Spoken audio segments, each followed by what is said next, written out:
Good morning, শুভ সকাল। শুরু হলো আমাদের প্র্যাকটিস। আর দেখতেই পাচ্ছেন মাঠ কাদা, তাই আমরা রোডে আজকে প্র্যাকটিস করতে বেরিয়েছি। আচ্ছা, আমাদের মেয়েরা সামনের দিকে আছে আর এদিকে আছে ছেলেরা। চলছে আমাদের প্র্যাকটিস।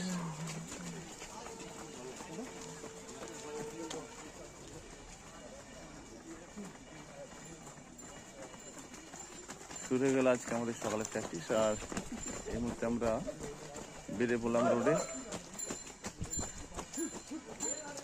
দেখতে থাকুন, সঙ্গে থাকুন।